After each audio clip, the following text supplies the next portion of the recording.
Assalamualaikum warahmatullahi wabarakatuh. Perkenalkan, nama saya Arianti Mokodompi dengan NIM 1314-21039. Di sini saya akan menjelaskan tugas 12 manajemen kearsipan, yaitu tentang manajemen dokumen elektronik. Baik, langsung saja. Yang pertama, pengertian manajemen dokumen elektronik. Manajemen dokumen elektronik adalah suatu sistem atau proses yang digunakan untuk mengelola, mengatur, dan mengontrol dokumen-dokumen dalam bentuk elektronik. Dokumen elektronik merujuk pada file-file yang disimpan dan format digital seperti teks, gambar, video, atau suara. Manajemen dokumen elektronik mencakup seluruh siklus hidup dokumen, mulai dari pembuatan, penyimpanan, pengorganisasian, pengeditan, distribusi, hingga penghapusan dan penyimpanan jangka panjang. Tujuan utama dari manajemen dokumen elektronik adalah memastikan aksesibilitas, keamanan, dan efisien dalam mengelola dokumen elektronik.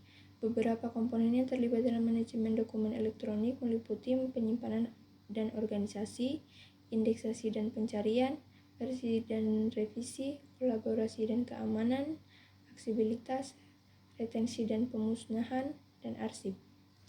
Yang berikutnya, proses penciptaan arsip atau dokumen elektronik.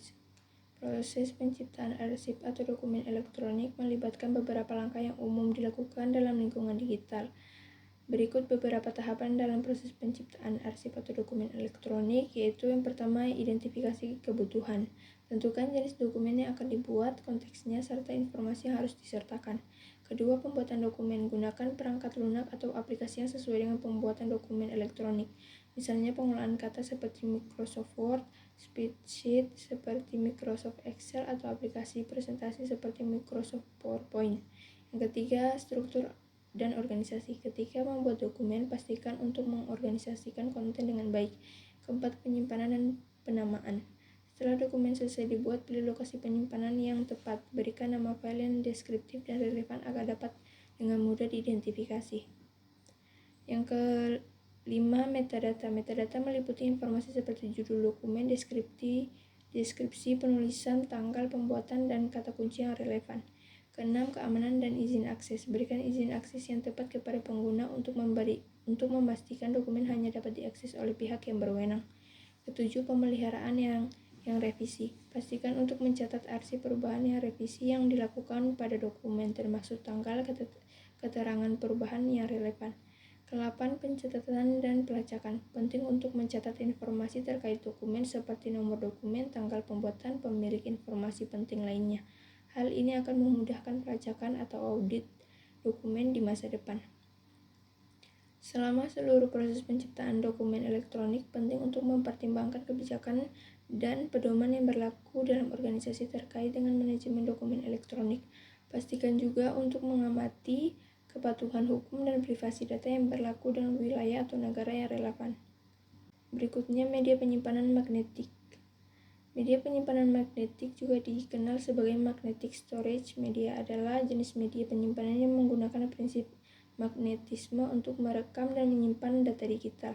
Media ini menggunakan bahan magnetik yang dapat diatur dan dipolarisasi untuk mempresentasikan bit data sebagai medan magnetik yang berbeda. Media penyimpanan magnetik memiliki beberapa keunggulan seperti kapasitas penyimpanan yang besar, kecepatan akses yang tinggi, dan biaya relevan yang rendah. Namun teknologi penyimpanan yang lebih baru seperti solid state drive yang menggunakan memori flash telah menjadi alternatif yang populer karena kecepatan akses yang lebih tinggi, daya tahan yang lebih baik, dan ukuran fisik yang lebih kecil. Berikutnya, media penyimpanan optikal. Media penyimpanan optikal atau optical disc adalah media penyimpanan yang menggunakan teknologi optikal untuk merekam, menyimpan, memutar data digital. Dalam media ini, data direkam dan membentuk pola fisik pada permukaan disk optik menggunakan sinar laser. Kemudian, media penyimpanan optik adalah kemampuan untuk menyimpan data dalam jangka waktu yang lama, daya tahan yang baik terhadap kerusakan fisik, dan kemampuan permainan konten secara langsung melalui perangkat optik yang sesuai. Namun, media penyimpanan optik juga memiliki batasan kapasitas penyimpanan dibandingkan dengan teknologi penyimpanan modern seperti solid state drive atau cold storage. Baik, itulah pemaparan materi dari saya. Lebih dan kurangnya saya mohon maaf. Wabillahi taufiq wal hidayah. Wassalamualaikum warahmatullahi wabarakatuh.